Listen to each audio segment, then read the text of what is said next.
না দিনে বলে কোনো মতে বাইরেছে বাইরিয়া যাইয়া জানলা দিয়ে ওই বিল্ডিং ঘরটা কত বছর না তিনটার কত বছর না 3 বছর 2 বছর 2 বছর টোটাল কয়জন থাকেন আপনার এগুলো 5 জন থাকেন এখন কি চাইতেছেন আপনি আমি চাইতেছি বাঁচতাম আর কিটা গরিব মানুষ না সরকারের কাছে সরকারের কাছে আবেদন একটু যে এইভাবে আমি বাঁচতাম পারি বাঁচানোর একটা ব্যবস্থা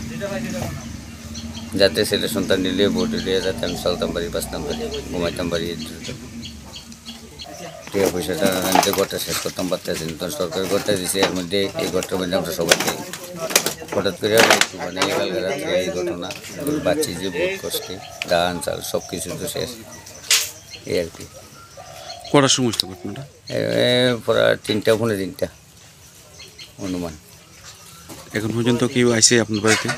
আমার বাড়িতে প্রধান আইছে 2 নম্বর প্রধান আইছে এরপরে সেক্রেটারি সব আইছে সাংবাদিক আইছে সবাই আইছে প্রচুর মানুষ আইছে মানে কয়জন আছেন আপনার ঘরে আমরা 5 জন কিভাবে বাঁচলেন এত ঝড় তুফানের ভিতরে আল্লাহ বাঁচাইছে দূর কইতাম পারি এরপর কইতাম পারি আমি যে ডোলে সিবার মধ্যে ঢুকতে আছি কোন যে বাইরে জায়গায় পাইতে